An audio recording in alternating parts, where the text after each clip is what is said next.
Hi there, my name is Gareth Beacom, CAFRE Beef and Sheep Advisor based in Enniskillen. In today's short video, we're going to be looking at body condition score in ewes. We're going to look at why it's important to do it, how to do it, and most importantly, how to manage those ewes after they've been condition scored. Body condition scoring is a vital management tool in sheep flocks that should be used throughout the year to help aid your decision making. The most important time of year to get condition scoring right, however, is pre-mating. There are several reasons for this.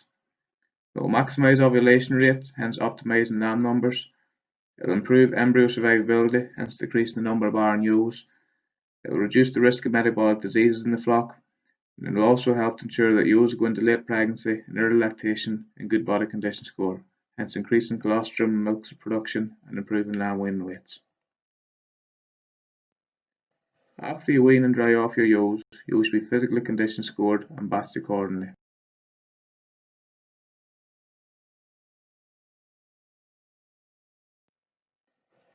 After this, most farms should have at least 3 batches for grazing: thin ewes, ewes in ideal body condition score, and overfat ewes. So the ideal body condition score for a lowland ewe at tupping is 3 to 3.5. So firstly, to condition score a ewe, first place you're going to go to is the spine. 3.5, you should be able to feel the spine without too much pressure, which should be nice and rounded and not too sharp. Then the transverse processes run off the spine a little bit like your fingers. And again, you should be able to feel them nicely, but they should be nice and rounded. And the ends of the processes should feel a little bit like your knuckles, with this nice layer of flesh over them. So moving on to this ewe, you can see the spine is much more evident than the last ewe. The transverse processes are also much sharper. If you run your fingers to the ends of the processes, you can put your fingers in between each one that little bit more and even underneath it. So this shows a condition score of around 2.5, and you'll need a little bit of preferential treatment before going to the ram again. So you can see this shows a different body condition score altogether. Firstly in the spine, to press very firmly to feel anything at all, and even then it's very rounded. In the transverse processes, you press very firmly as well, but there's no way you're getting your fingers in between them or underneath them. There's a lot of flesh in around that loin muscle area. So this shows a body condition score of at least 4, so she's going to need to be slimmed down a wee bit before going to the ram next year.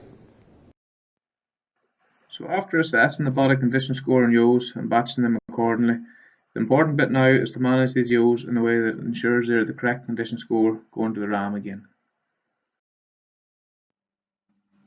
So starting off with the lean ewes, this is arguably the most important batch of ewes, as they'll take the most time to build up reserves again. They're also likely to be ewes that reared a good crop of lambs for you this year, so we want to look after these ewes to ensure that they can do it again next year. So as you can see in the table, to increase the body condition score by 0.5, ewes need a daily allowance of 1.19 kilograms dry matter of grass for 100 days. Or if you need to improve the condition score by 1, then ewes need a daily allowance of 1.5 kilograms dry matter per day. So you can see why timely intervention is important. So if we take an example of 50 ewes that need to gain half a condition score, then this will require a total of just short of 6,000 kilograms dry matter. If we're utilising 1,000 kilograms dry matter per hectare, this would require a total of 6 hectares of good quality grass for these ewes in 100 days to gain just half a condition score.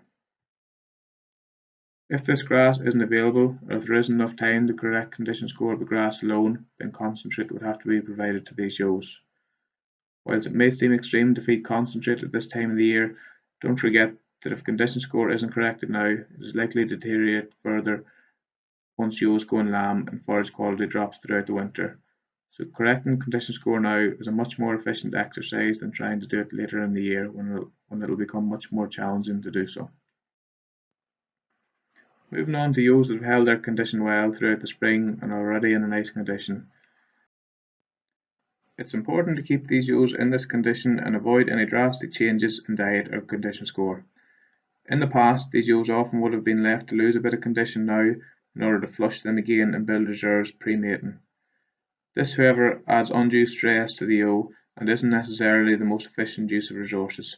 It's much more efficient to feed these ewes now to maintenance and continue to monitor the condition throughout. Moving on to the overfat ewes.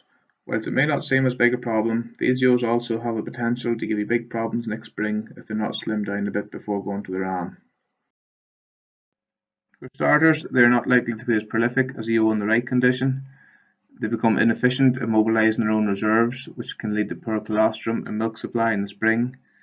They have an increased risk of prolapse pre-lambing, and they are also the ewes most likely to get stuck on their back both before and after lambing, so it's important to get these ewes slimmed down a bit.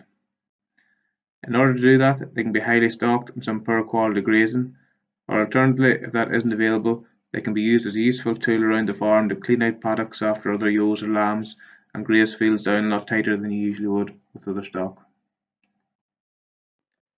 So the key take-home messages. Firstly, it's important to physically get in and manually condition score your ewes in order to accurately gauge their condition. It's vital to do this as early as possible after weaning to allow sufficient time to correct condition score if required, particularly if there are a lot of bare ewes in the flock. These bare ewes will need a lot of preferential treatment, and don't rule out feeding meal to these ewes if necessary, as now is by far the most efficient time to build up their body reserves. And finally, it's important to continually monitor and assess the body condition score to ensure they're on target to be where you want them to be when it comes to putting in the ram again. If you'd like any more information on ewe management or any other technical issue, please feel free to contact your local CAFRE advisor, or alternatively, visit us online at the CAFRE website or the CAFRE YouTube channel, CAFRE TV, where you'll find both technical articles and technical videos updated regularly. Thank you.